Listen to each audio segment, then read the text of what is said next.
Hello, everyone, and welcome to another Top Agent Nation Commercial Wednesdays. My name is James Wong. I'll be moderating our panel today, and it's really exciting.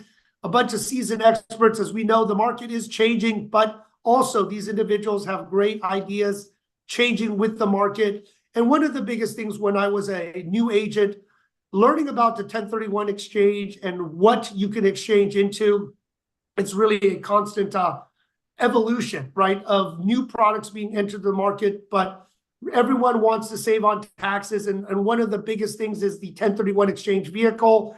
And we're going to learn more about it and how it's going to help you get more listings, getting more deals done, and how you can basically use it for an approach to help you win more deals. So first, I'd like to introduce, I would just say the first person when I joined EXP, Brett Schwartz. He actually flew down to see me when I was president of EXP. So, Brett, if you don't mind sharing, and I will say, with your background, we're both Marcus and Millichap, but also you do the new or the other DST. But if you don't mind sharing about yourself and your background. Thanks, Jimmy. So good to be here. Honored to be here. Yeah. So I grew up really in the Bay Area of California. Helped my parents buy and sell and build real estate, construction. And so I fell in love with real estate at a young age. Fast forward, I went to Marcus and Millichap and started to study and practice the brokerage of multifamily properties in Sacramento.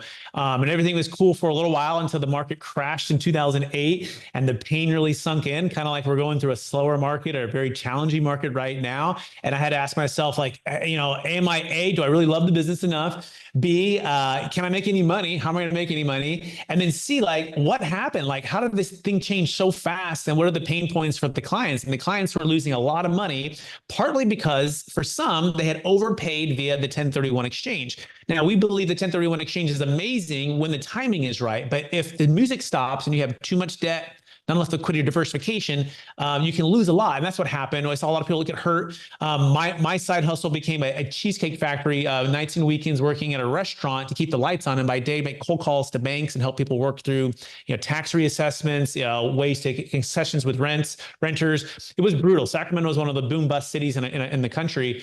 And so fast forward, though, I learned about something called a deferred sales trust that we call as an alternative. And sometimes it can be better than the 1031 exchange when properly structured. It works for businesses, real estate, Bitcoin, but it doesn't involve the timing restrictions of a 1031 exchange, which too often can put people in a tough spot. And so as I learned about this strategy, most people said that, it's too good to be true. This would never work. Why haven't I heard about it? And I'm going, I know, we thought we were the Navy SEALs at Marcus and Millichap, knowing about all this stuff, but we got humbled in the 2008 crash. And that's what I would encourage everyone today is, like, be humble and open enough to look at what's not working and what's working and step into, new ideas, creative solutions.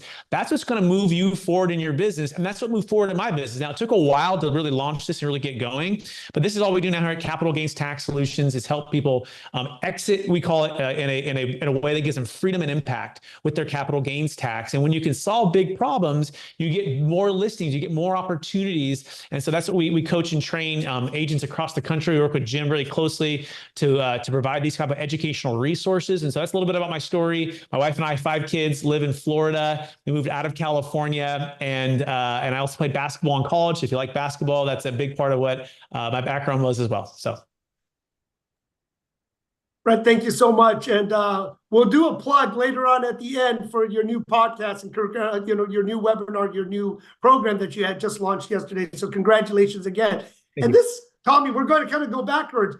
The other DST, right? I always say you're the main DST that most commercial brokers know. And Brett, talked about the other DST, but it is important to learn and be open-minded to see all these cutting edge, all these new creative vehicles and what's out there so you can really help your client do more business. But Tommy, I know you're a seasoned professional, not only with a real estate license, but also with a Series 7, right? A securities license. Tommy, if you don't mind sharing. Yeah. It's a pleasure to be on the panel with everybody here. So, we've got a whole rock star lineup here. I have a background in real estate. I started with Sotheby's in my early 20s doing high-end luxury real estate in the Catskill Mountains, upstate New York. Eventually made my way down to South Florida and got with Sotheby's down there. and just had a couple different transitional periods. Ended up with a small real estate brokerage and met a guy that was running a private wealth management firm. So, fast forward 8.5 years, now I run that division out of South Florida. It's a wealth management firm called Fortitude Investment Group. And I loved, meeting Fortitude early on because I had a background in real estate already. And I actually did some net lease real estate for a commercial real estate brokerage. That's how I got exposed to the 1031 exchange. So, I knew it was a huge field. DSTs, Delaware Statutory Trusts, which we specialize in, and our firm's, done the largest DST transaction in history. It's a niche space. So I just really gravitated towards it. I love, the 1031 exchange, which is kind of funny to say we love the 1031, but, people used to call me Tommy T 1031, early on in my career when I'd go around and network and stuff. So I just really gravitated towards a niche space. But when you think about it on a broad scale, I mean, the stuff Brett does, the stuff, Justin Amos does, and I do, I mean, it's such a big industry. Taxes are a problem that people are always trying to solve. So, just having one of these solutions is just, I mean, I always say the CPA is the most important piece to all this, right? Your tax professional. But yeah, I mean, I run a private wealth management firm down here called Fortitude Investment Group. Like I said, we've done the largest DST, Delaware Statutory Trust transaction ever. I travel around the country and speak about taxes and 1031 exchanges and passive replacement solutions for real estate investors, because that's really what the DST is. My DST in a nutshell is you're just owning a fractional piece of an institutional asset. So you can buy slices of the pizza of these large properties, using your 1031 exchange proceeds. But kind of what Brett alluded to, and, Brett and I have shared people back and forth, and, it's not for everybody what I do, and what he does isn't for everybody. And it's just, it has to fit the right person in the right scenario. But it's a giant pool, and there's a lot of people out there, and this is not going anywhere, especially with this whole baby boomer demographic that's retiring. I mean, and people don't even talk about the silent generation, which is, older than the baby boomer demographic. Those are historically a lot of the ones that we work with today. I actually just worked with somebody 99 years old the other day, which is absolutely incredible. Yeah, so, it's not what each of us does isn't for everybody, but it's for a lot of people. That is for sure.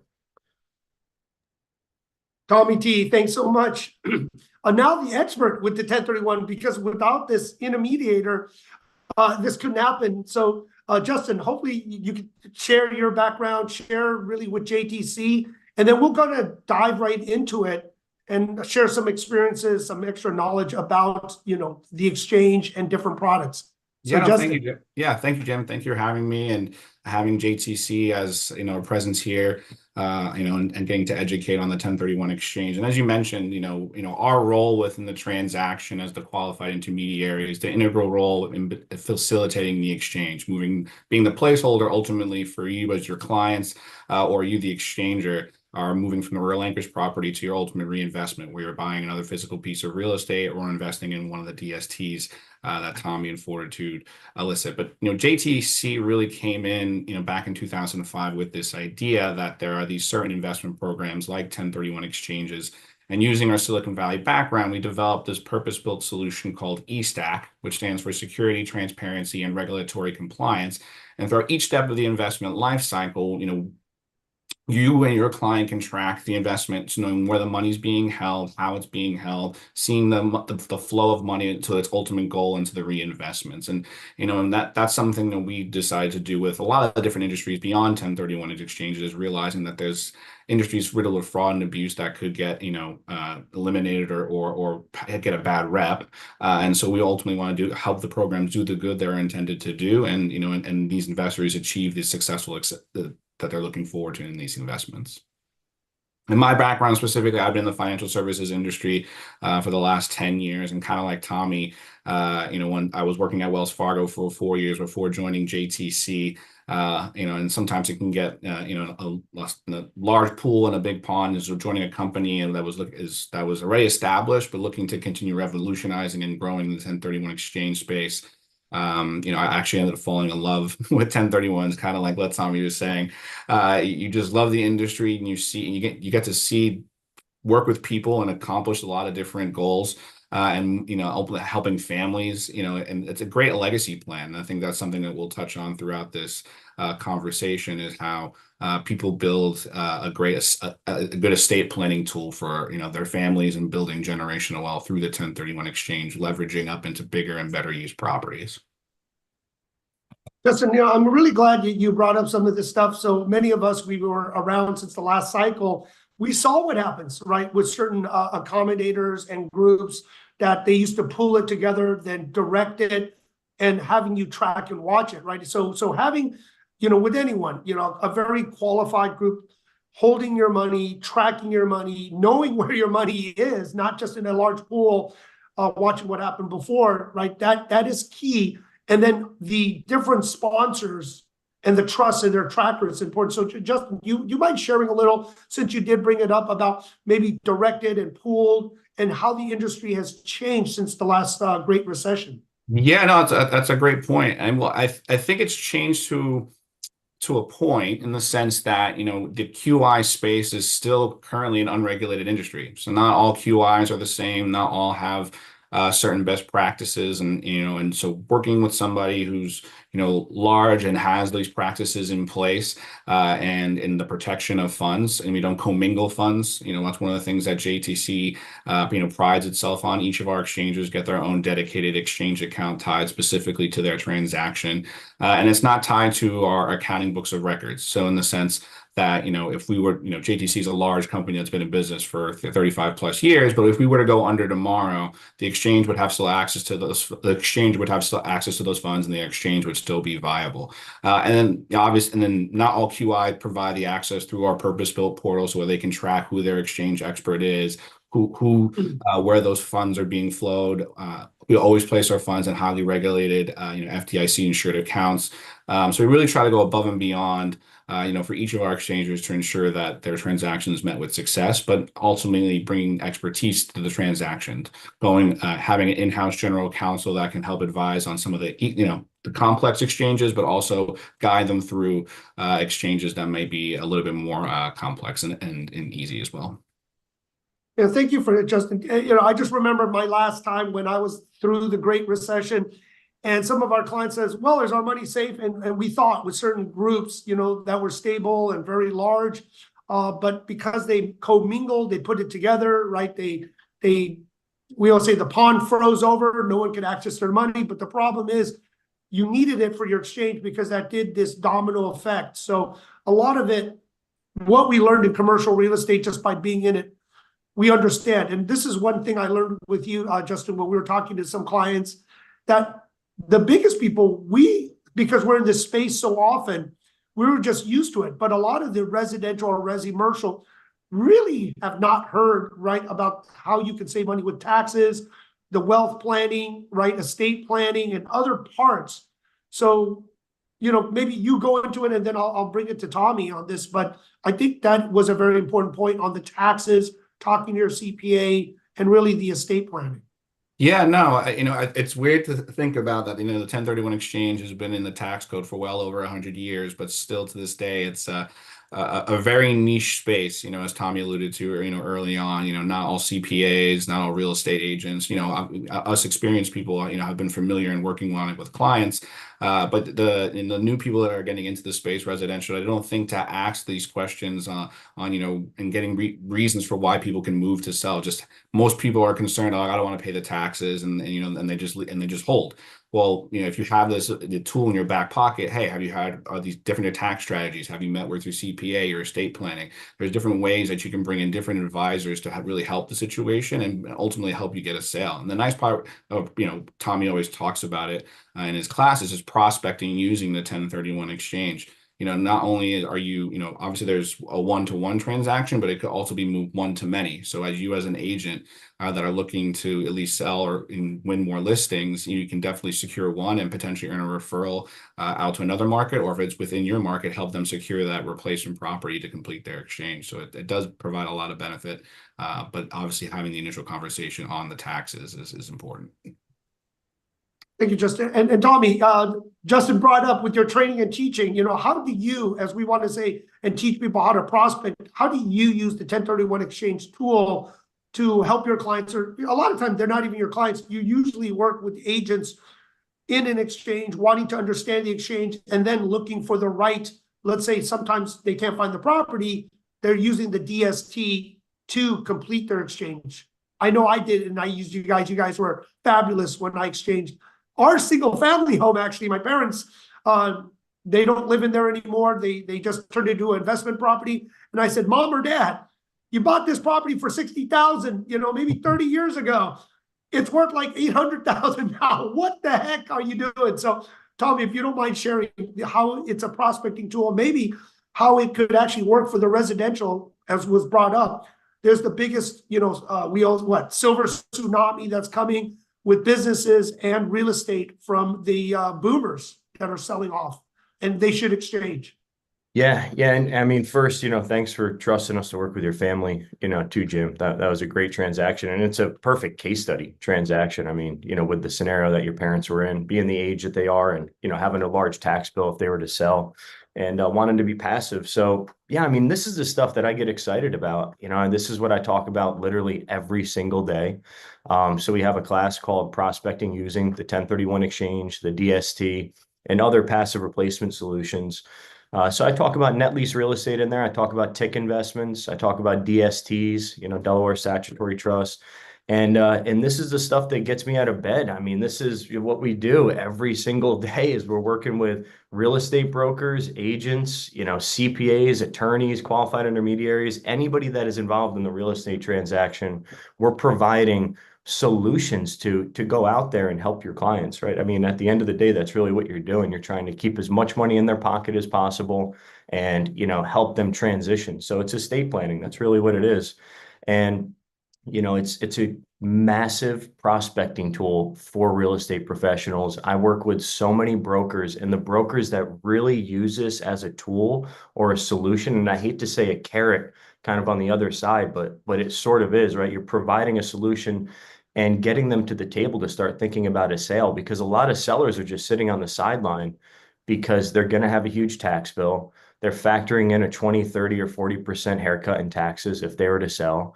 They're going to need that back in the transaction in some way, shape, or form. And they're doing that napkin math, and they're not selling, and they're sitting there going, I would sell, but I don't know what I'm going to do with my money, or I don't know how to transition. So just having any one of us, all these people on this call here, Brett, myself, and Justin, I mean, just using us as a solution, bringing us on, doing a Zoom with the client. Hey, this is what life after landlord can look like, or life after whatever, however you want to frame it. But, we work with so many clients, and it's honestly, it's kind of interesting to me because I love going on biz buy sell. So couple of the prospecting solutions that I'll bring up to people is go on biz buy sell. Working with business brokers is another huge untapped area, because right on biz buy sell, if you go on and look at those listings, it says the reason for selling. And a lot of them say retiring.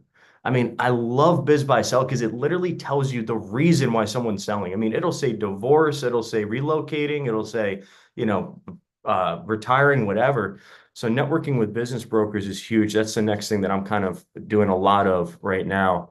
And obviously the CPAs and attorneys, and real estate professionals, but business brokers is huge. And then I always say something else too. I say, follow the cranes.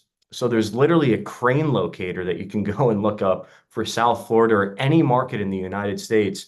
And typically I'll say follow the cranes because there's usually appreciation or gentrification happening around where these cranes are. So, I mean, if you can prospect in some way, shape, or form and say, hey, when's the last time you had a broker opinion of value done? There's a new Marriott hotel going up down the road. Did you see that big crane, or Four Seasons Hotel, or whatever it is?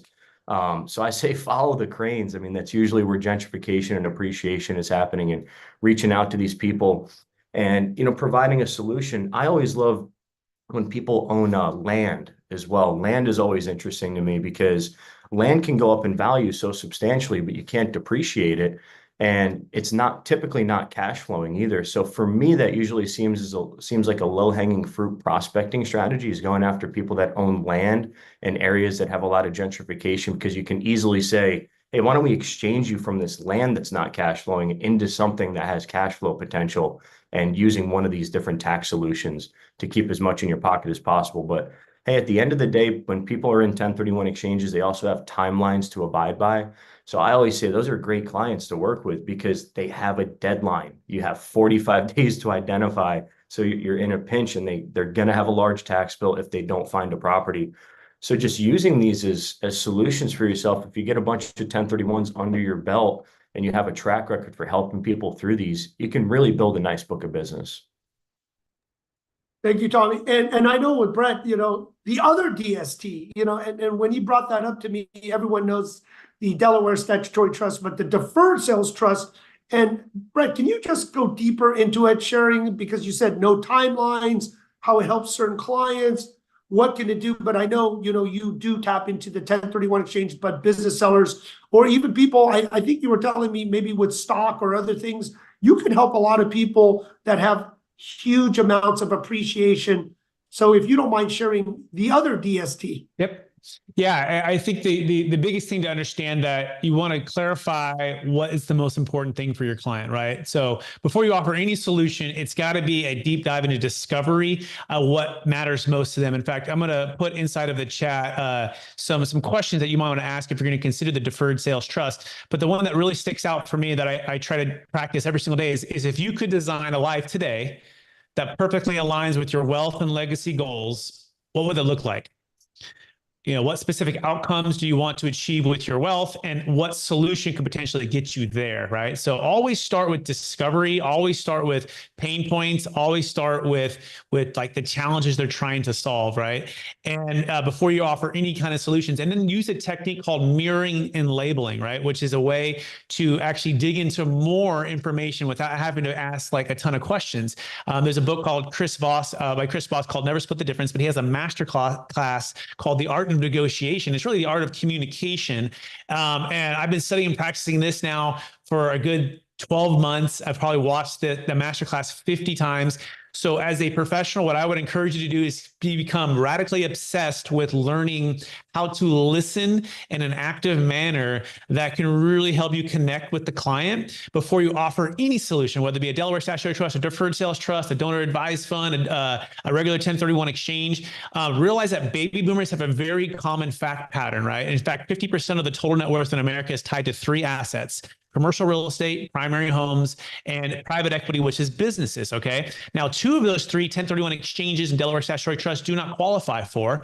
In fact, the 1031 exchange only works for investment real estate. So also know that which categories are even going to qualify for the solution you're going to provide. So if somebody is selling a business, for example, we just did an $8 million business sale out of Colorado.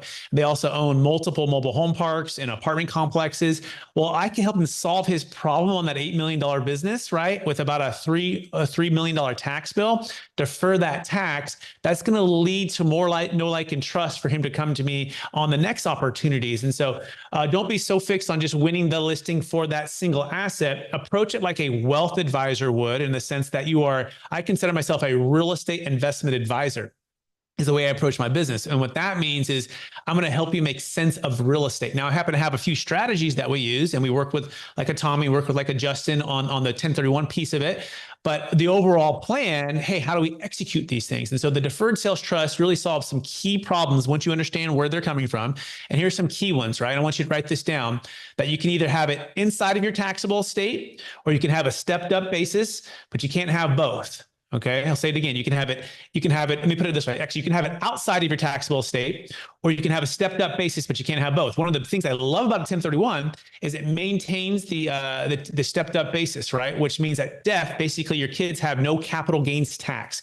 However, they still have what's called a death tax. This is really massive, right? And that death tax is 40% of their net worth above, basically 14 million married as of about 2026, or about 7 million single as of 2026.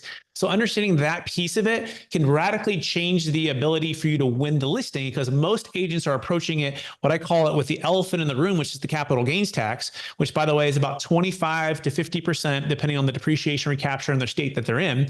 Understand those numbers as well. Before you walk into the meeting, understand what their basis potentially is based upon what they purchased it for, and what their capital gains tax is, so you know where you're going to go here. But above and beyond that, offer something that's even bigger. We call it the big elephant in the room, instead of the tiger by the tail, which is the estate taxes, the death tax. There's an estimated $84 trillion that's passing over the next 18 years by the baby boomers.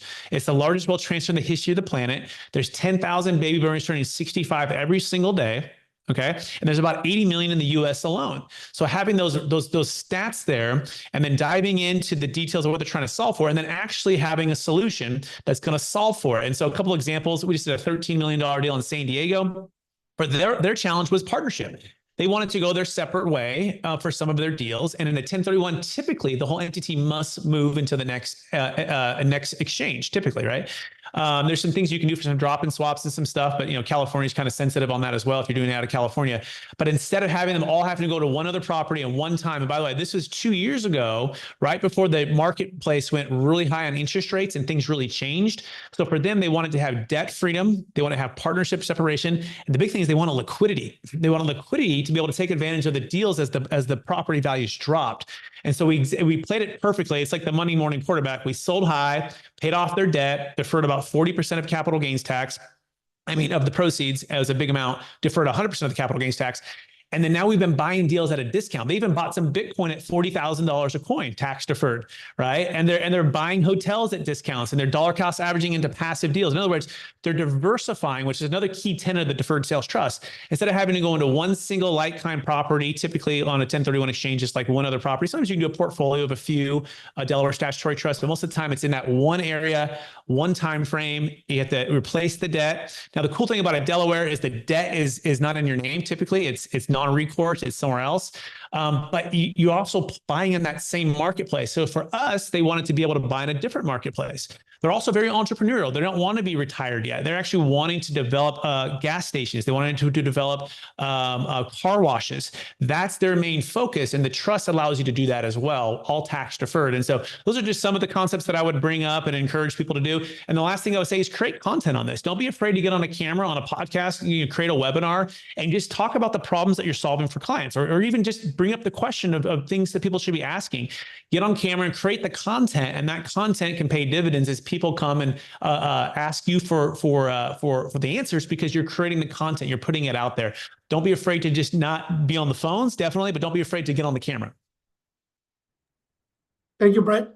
Justin, you want to just go back a little, just in a nutshell, what is the 1031 exchange, and what are you starting to see? Because, through kind of your career of the 1031 exchange, and has it been increasing, like everyone's saying, the huge amount of retirees coming by? What are you seeing right now? So quickly, what is a 1031 exchange? And then kind of going into some stats and some data and what you're seeing right now in the market. Yeah, no, thank you, Brett, for kind of touching on, identifying what really qualifies for a 1031 exchange and having the ability to identify that. Here is, it's a method of deferring the capital gains tax or a business or investment use property. So you must, sell or purchase a property of like kind. Well, a lot of misconception is amongst clients is that they think if I'm selling a single family home, I have to purchase a single family home, or a commercial asset to a commercial asset. As Tommy alluded to earlier, you can exchange from that vacant land and purchase a single family home or commercial asset, moving to something cash flowing. As long as the intent and is held in business or investment use, it'll qualify for a 1031 exchange. And most recently, we've actually started to see definitely a lot of exchanges getting out into the market. A little bit longer sales cycles. Obviously, we're seeing the inventory, with inventory being a little low for replacement properties, which is actually, when the shift in the market happens like this, we start to see a lot of different, more creative 1031 exchange strategies, in the sense of how you leverage your 1031 exchange money to really defer the reinvest the full amount of proceeds you're needing to meet in the purchase property. So we've seen an uptick in reverse exchanges. So the typical 1031 exchange operates as a selling and buying transaction. A reverse exchange, as the name might allude to, operates in reverse order. So clients feel a lot more confident that they can complete, if they have the equity available, to purchase the property first, and being able to sell the property sometime within the 6-month time frame. Especially with inventory being low, they would want to secure that property they're interested in now that might not be available later once they do start or sell that property for an exchange. We've also done a lot more improving exchanges and built-to-suit exchanges, so people buying vacant land and converting the rest of their exchange proceeds to fund the development. Now, everything does happen to fit within that 180-day or 6-month time frame to complete your exchange. But these are just some of the avenues that, we're working with on clients on the day-to-day on how we can get creative and, and divvying up the proceeds to complete their exchange. And the one last caveat is that you don't have to always go one-to-one. Most people also think you can go one-to-many. So, you can invest in a DST. You can invest in a physical piece of real estate. The nice part about the Delaware Statutory Trust, not to get confused with the Deferred Sales Trust, you can offset some of the debt component, non-recourse to the investor. Then, so especially with high interest rates right now, it's a good creative strategy amongst our exchangers to invest a small portion of their funds to meet their debt requirement. Because in a 1031 exchange, it's not just the equity you make from a sale, it's also being able to replace the debt of equal to or greater value to fully defer those capital gains taxes. So, working with your advisors, working with the experts here, we can definitely build out a solution to ultimately help your client, defer the capital gains and other taxes that they're looking to defer, once they're selling their business, their real estate, or our stocks. Thank you, Justin. I think that's really important to get in touch, pre-plan, right? I know a lot of CPAs, lawyers, they're doing wealth planning, tax preservation, setting up trusts and doing all these. I was fortunate when I was at Marcus helping, right, with some very well-known estate planners, very complex, depending on how large their assets are. Sometimes after 5 million, 10, 20, 50, 100 million, a lot of creative tax strategies, other things you need to do, setting up different groups. So with that, I mean, majority I think, would be under $5 million, different portfolios that people are putting together. But I love reaching out, talking to experts, people who know their craft, understanding, asking the right questions about what to do, how to choose it, and then working with the team of experts, CPAs, lawyers, wealth advisors, real estate people to really see what is in your pool. So tell me, I mean, when you talk to your clients and try to get this large, understanding of it and working with other experts, I mean, who's in your expert pool and what type of questions do you ask to help your clients? Because, a lot of them, they just don't have one real estate, or they may have businesses and a lot of other things that are part of their portfolio. Yeah. And, I'll back up a little bit too and just kind of explain the DST, the Delaware Statutory Trust, just really quick. But DST stands for Delaware Statutory Trust, and you guys can look it up on irs.gov's website. It's IRS Revenue Ruling 2004-86. And, if you need some sleeping material or sleeping pills, you can read through all that tax code there. But essentially what the Delaware Statutory Trust is just put a pie graph over top of like an Amazon distribution center, state-of-the-art, Class A, new construction. You can buy a slice of that $100 million property for as little as $100,000. As long as you're an accredited investor, you can buy a slice of that institutional asset using your 1031 proceeds. Or it could be a portfolio of 13 net lease properties that, costs $130 million to put together. Again, you can just buy a slice of that portfolio. So, diversification is key. We'll buy slices of these assets in these core markets around the U.S. using people's 1031 proceeds and build them a nice diversified basket of institutional assets. And, there's potential for cash flow throughout the hold period. And hopefully they sell the properties for more money than what they bought them for on the back end. So hopefully there's some growth and appreciation as well. But, these are institutional properties. They're professionally managed by, these large sponsor companies that go out there and acquire these assets and make them available to accredited investors who are doing 1031. So predominantly, these are going to be folks that are looking to retire. So I always say kind of the client profile that we see is, they probably have to own appreciated real estate, or they're going to have a large tax bill if they were to sell. So that's usually the first question that we ask. And Brett, brought it up before, is what's your cost basis? What's your adjusted cost basis? Is it zero? And are you selling for $4 million? And what state are you in? Right? Because that's going to matter also. So, owning appreciated real estate is probably the first box that you tick here. And I tell people, I mean, you guys, I see a ton of seasoned brokers on the line, and I waved to Keith Andrews earlier. Hey, Keith. But, you know, a ton of seasoned guys on the line here. You guys have probably sold properties to people in the early 2000s, you know, during the development boom, or the 90s or the 80s. I mean, I talked to a woman that owned a portfolio of properties down in Miami that she bought in the late 60s, and they were all little pieces of land on the canals down there. And it's like she bought them for like 75 grand a pop. And today they're worth 10 million to 14 million dollars a piece, right? So it's people that own appreciated real estate. Predominantly, a lot of the people that we work with are looking towards retirement, you know, years of self-management. You know, they have the tenants, toilets, and trash, kind of the three T's that we always joke about and things like that. But, you know, it's the water heater breaking over the years. It's having to replace the roof on the single family house or whatever.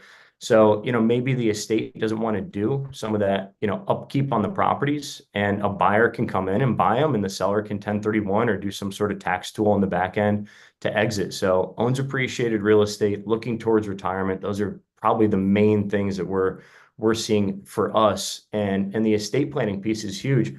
A lot of people that come to us that look at the DST as a solution, their kids don't want to manage the real estate, or their kids don't want to manage the business, right? The kids are doing something else. They have their own life. So they don't want to actually step into mom or dad's shoes of being a landlord, which is really wild to me. Because I always tell people when we're doing these presentations, you know, a lot of the kids are not real estate people. So all of us on the line here, we're real estate people.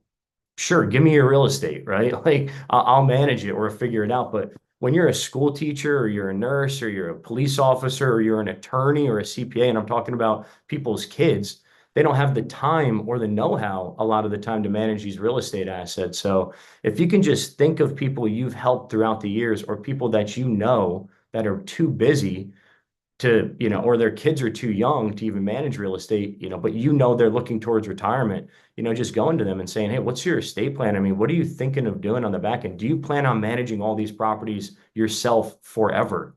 Right? I say real estate has an expiration date sometimes, because people have health issues that come up. You know, it's unfortunate, but we deal a lot with that as well. We're the rainmaker in the family, mom or dad or grandma or grandpa or whoever. There's a health issue that comes up, and the estate goes, how many properties, you know, did dad actually own? How many LLCs are there? How many entities are there? You know, there's a strip center here, and there's a, you know, piece of land over here. And, you know, what are we going to do with this stuff if he were to pass away? And he's usually the one, or she's usually the one that has a lot of know-how in how to liquidate the assets, the brokers to call, the attorneys to call. So it'll prompt an estate to start looking for some solutions. And, you know, that's when you see those properties that are kind of, you know, selling or selling off market or whatever it is. But those are kind of our avatar clients, somebody who's, and I've actually been seeing it trend down the age. I would say the average age that we go into DSTs, you know, over the years has probably been around 73, 74 years old. But I've been seeing that age come down, and I think it's because the baby boomer demographic is, they're healthier. They're retiring a little bit earlier. A lot of them had really good paying jobs. They acquired real estate throughout the years. So I'm seeing that age kind of come down into the 60s, you know, 60, 65 years old, which is kind of interesting to me. So, and then you kind of get into different asset classes that people are liking and things like that, like self-storage, because of the whole baby boomer demographic that's changing, and they're downsizing and consolidating, but they don't want to get rid of their stuff. So they're using storage facilities and these assisted living facilities that are active living facilities, because people are living longer, they're healthier.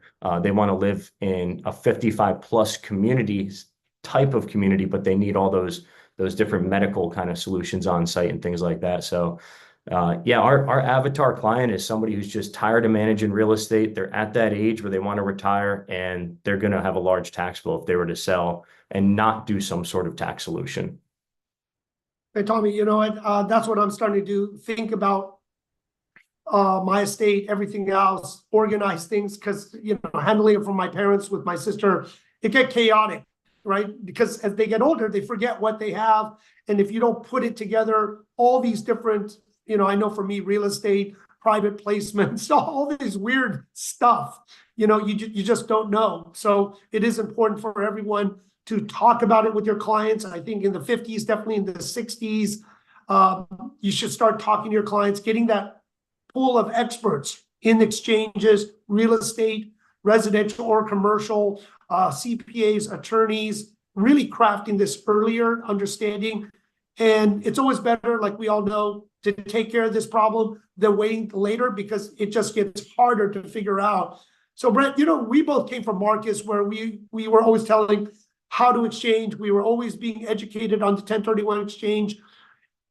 Looking at both products, the deferred sales trust versus the Delaware Statutory Trust, can you tell some of the pros, cons, differences because as an expert, you do advise on what may be best for them to place their money?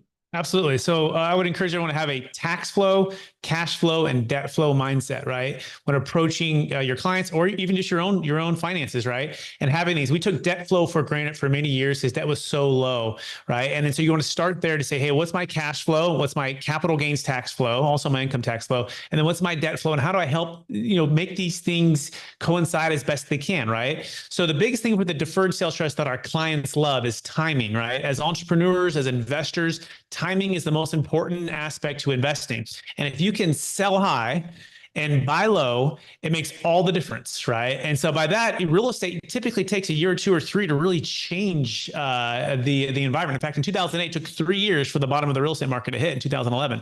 And so what we love about the deferred sales trust is you don't have to buy in the same marketplace, right? You can sell high and then you can buy low, at least give yourself an opportunity to buy low, right? So when we sell, we like to buy low. That makes sense, right? Number one, you can pay off all of your debt. In a 1031 exchange, you have to sell and identify within 45 days and purchase basically 180 days.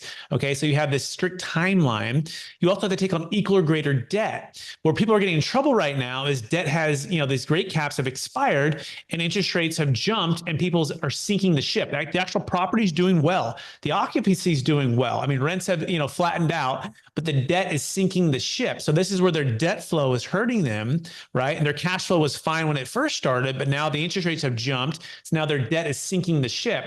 Well, guess what? If they were to sell, they have a huge capital gains tax if they've done multiple 1031 exchanges because the depreciation schedule travels. So understanding these pain points makes a big difference. So number one is, can they be debt free? Yes, we can on our side. On their side, you have to keep equal or greater debt. Number two, can you have timing on your side? Yes. You have timing on your side on this one? No. Number three, you can diversify. You don't have to go into the same asset class. Now, I love real estate. It's my primary investment. But guess what? I didn't mind sitting in T-bills at 5% for the last year, or even 10% money, hard money lending, making 10%, really safe stuff. Versus a lot of the cap rates, a lot of the stuff that was going on. We've been waiting for literally the last 24 months with clients, making great cash on cash. I'll do a live deal that we closed for a client in Sacramento. We sold it for $2.5 million. I listed the property. By the way, I was competing with Marcus and Millichap, top brokers. I used the deferred sales trust to win the listing, and their NOI was $120,000. So I said, well, what if we take your NOI from $120,000 to about $190,000, but no more toilets, trash, termites, debt or anything, right? And you can be completely passive. And they said, well, that'd be amazing because we want to spend more time with our two twin daughters. They had kids a little bit older in life, and the kids were 10 at the time. And they only have so much time before the kids are 18. So for them, that was transformational for them. They can only increase their cash flow, they can pay off their debt, and they can be diversified. And we've diversified into multiple investments that are doing fantastic. We've dollar cost averaged. And so that's a really key component to this is diversification. The next one I would say is just the ability to be an entrepreneur. You may have a client that's selling a business, selling stock, working on a NVIDIA stock sale right now, $60 million of NVIDIA stock out of California. And they basically have a zero basis. And guess what they do? They also own 18 properties. Well, you can't 1031 exchange stock into properties, but you can deferred sales trust it. So they're going to use the deferred sales trust for the exit of a portion of the stock. Then they're going to probably turn around and buy investment real estate. So as a broker, you've got to figure out a way to unlock capital. Capital to me is like oxygen, and people are starving for it right now. Now, debt's available, but equity, hard cash is like just like gold.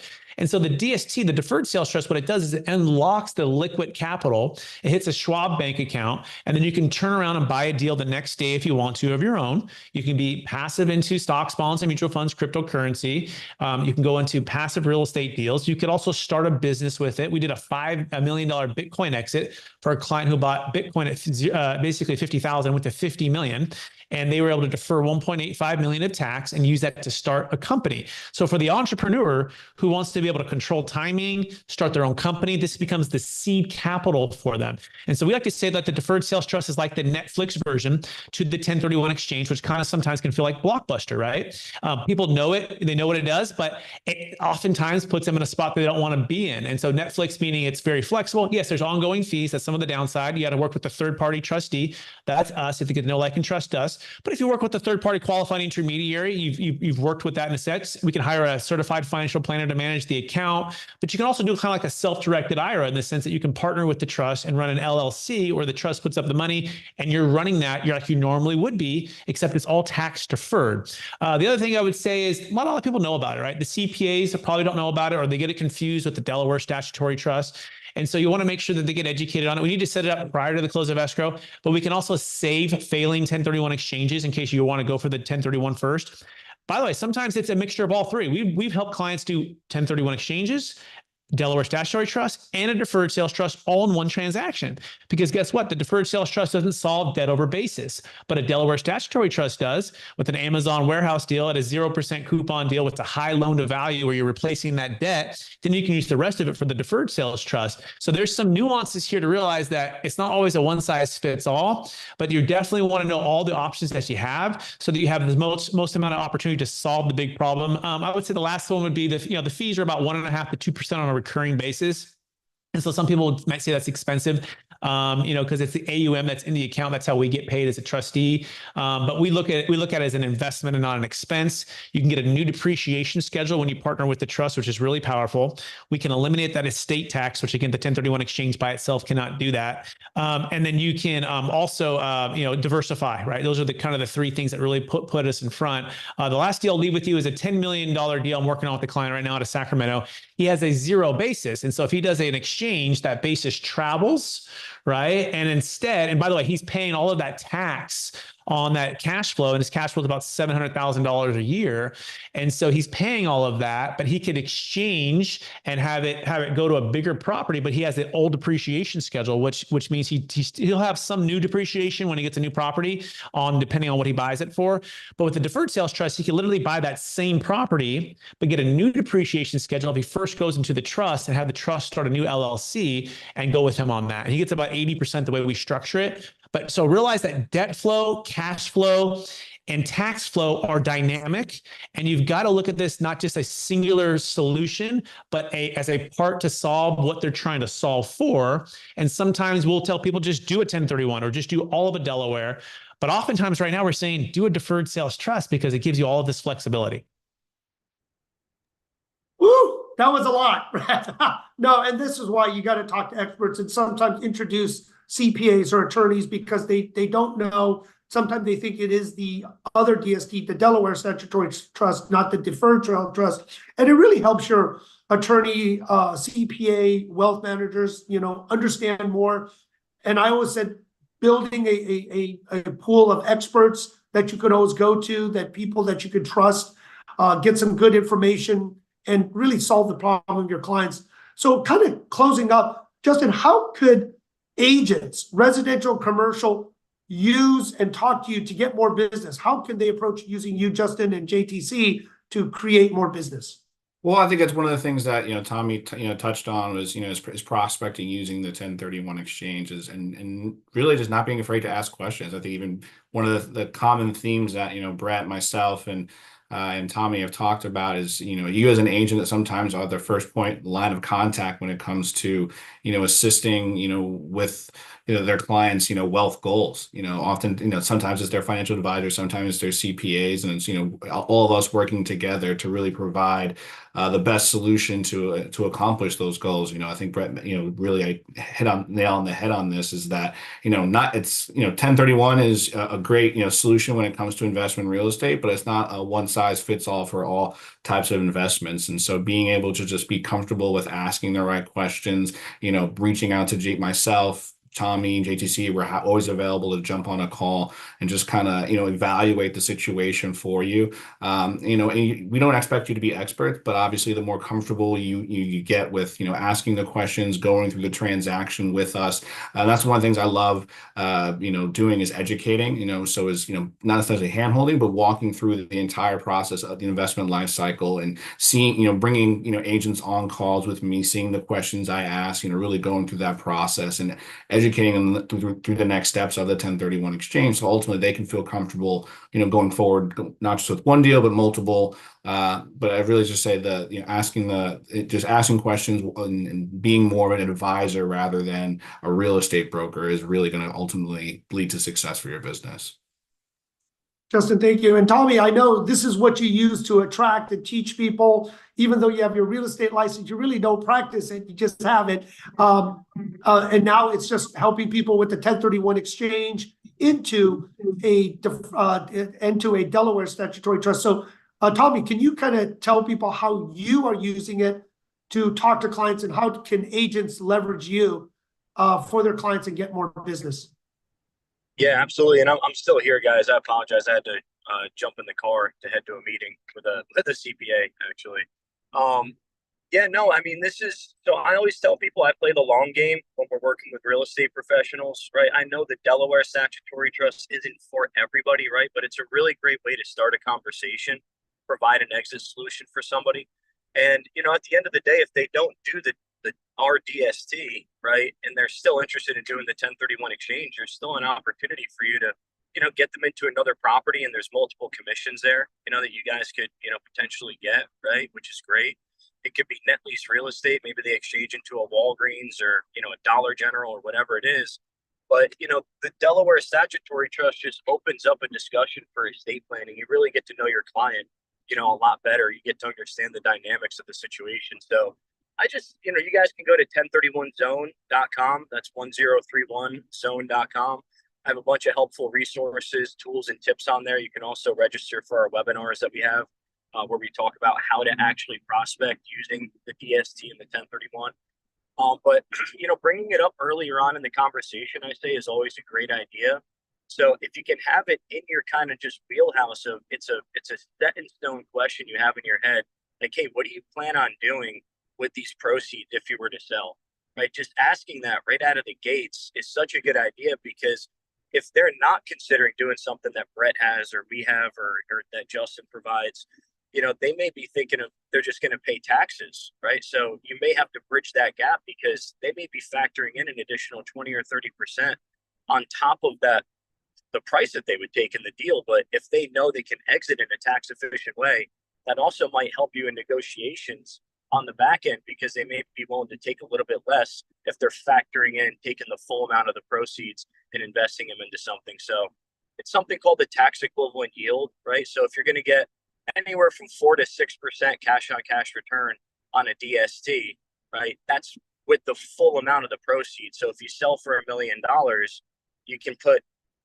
those proceeds into a DST and get between 4 and 6% potential cash flow, instead of paying 20 or 30% in taxes and having to go back and make that up in the market and buy stocks and, try and make up a 20 or 30% haircut.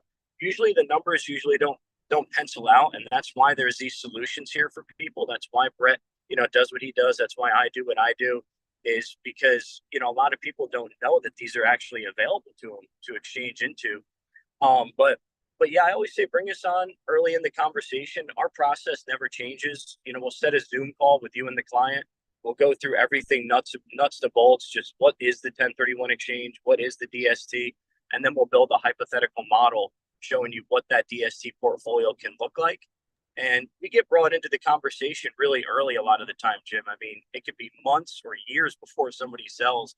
I tell people, don't think you're wasting our time bringing us into the conversation if you haven't even listed the property, if it's really early. That's usually when you want to bring these types of things up, is as early in the process as possible.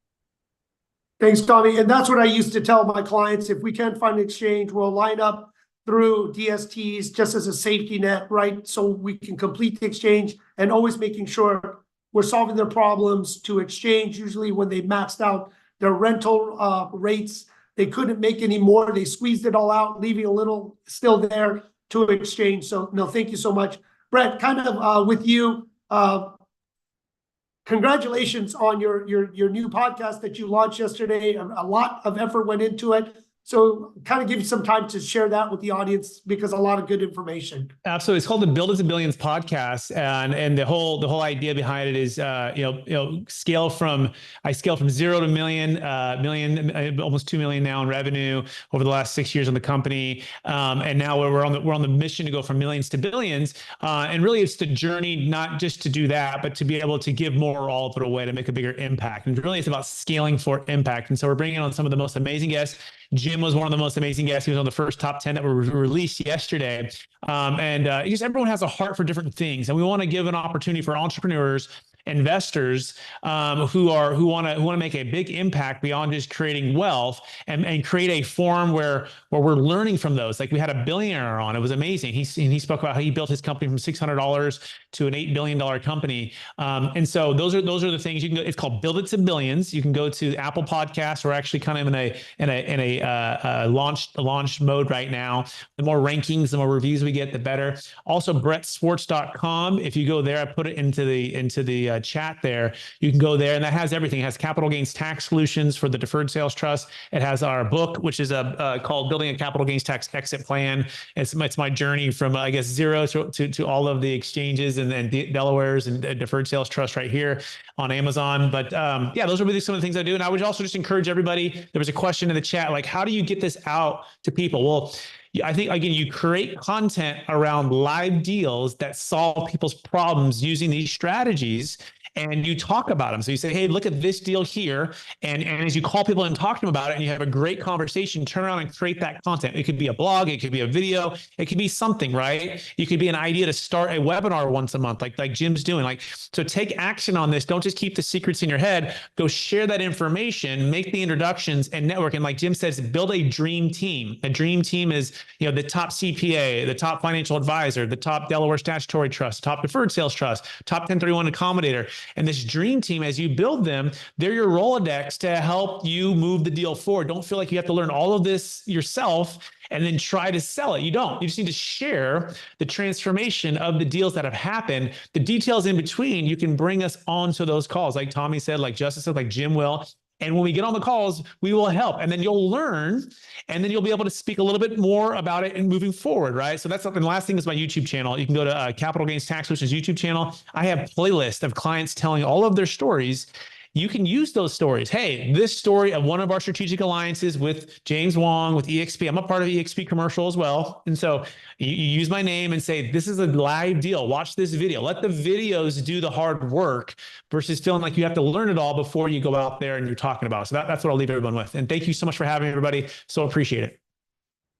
Thank you, Brett. And closing out, Justin, because it all starts with the exchange, and kind of leave some words of wisdom to close us out today. My words of wisdom, and I think, it might be cliche, but just, start as early as possible. One of the things that I love, the more, the timeline is probably the most difficult part about doing a 1031 exchange. So is, getting out there early and often, and don't be afraid about asking questions, and bringing any of us involved. We're always willing to help and guide. Ultimately you win the sale, but ultimately help your clients solve their investment goals. So I think that's really, at the end of the day, we all love helping people. And the 1031 exchange is just one of those vehicles where we can add value. Justin, thank you. Brett, Tommy. And this is your Rolodex of experts, everyone on Top Agent Nation Commercial Wednesday. So go back, review, keep seeing what we're going to have. We're always trying to get cutting edge, good information, and good people you can connect with and network with. So again, thank you everyone for joining us on Top Agent Nation Commercial Wednesdays. Join us next week. We have another exciting topic, and thank you to our panelists again for sharing advice, and please reach out. Everyone have a great weekend. Bye-bye. Okay. Bye, everybody.